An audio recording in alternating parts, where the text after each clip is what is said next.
right weight ต่อไปเป็นคู่ที่ 131 ในรุ่นไรเวทพิกัดน้ำหนักไม่เกิน 60 กิโลกรัม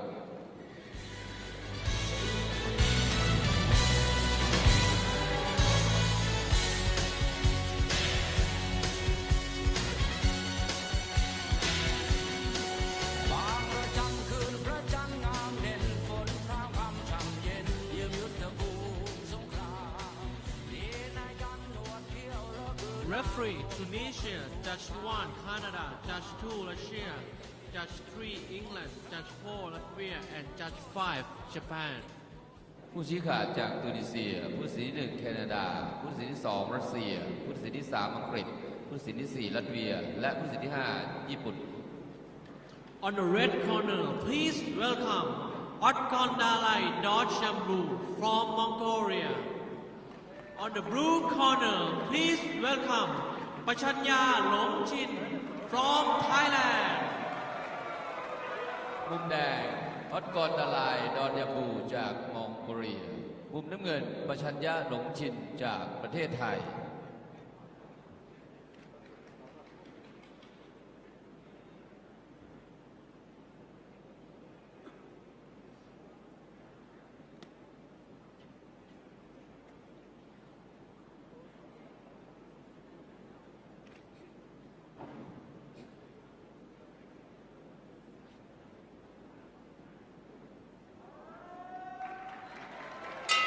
Round 1.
End of round 1. หมดยกที่1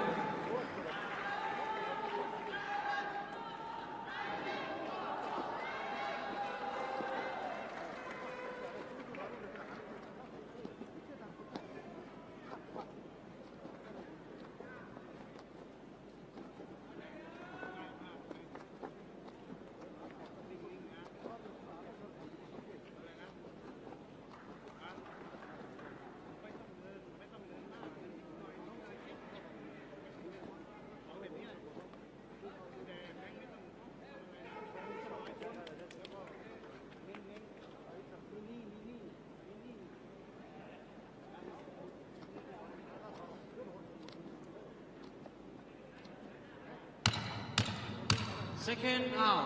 พี่เลี้ยงออก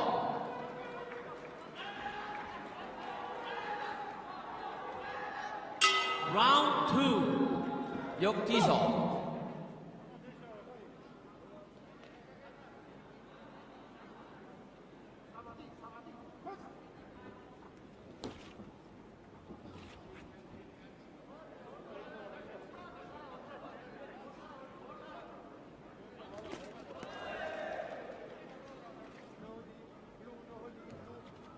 Stop!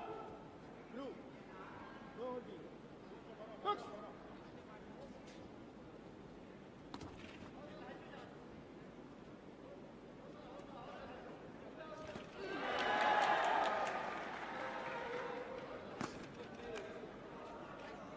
Stop! Box.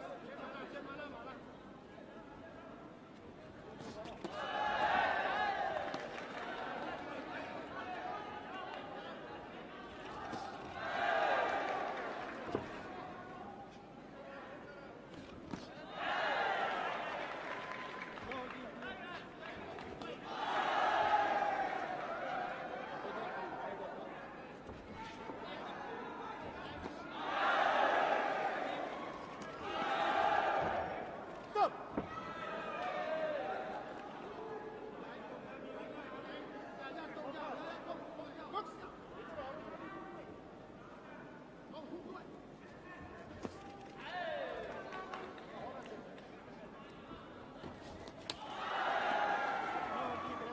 Stop!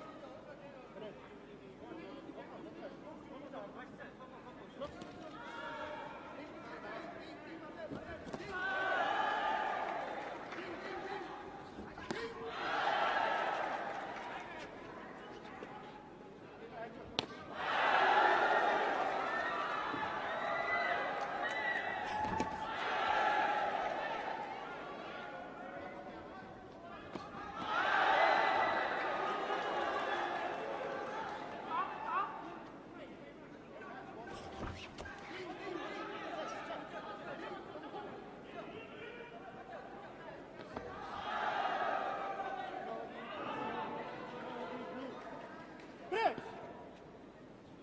Stop! Break. Box.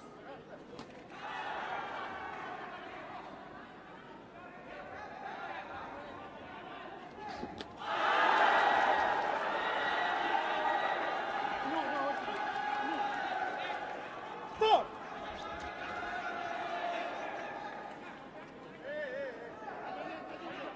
Box.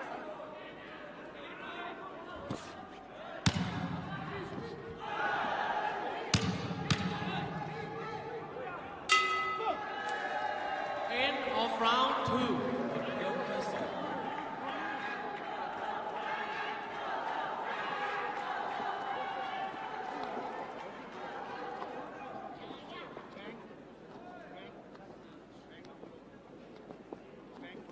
เวลาดึงดึงให้ออกอย่างนี้อย่าหักกลางเอาดึงแล้วก็นี่เห็นชัดเจนไหมใต้ตรงนี้ไม่ด้วยยาวๆอย่าดึงซ้ายดึงซ้ายเลยนะ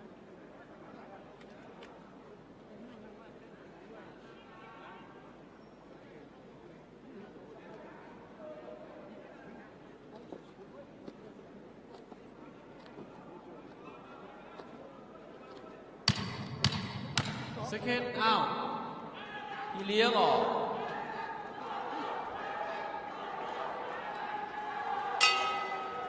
Round 3, final round. ยกที่สามยกสุดท้าย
ยกสุดท้าย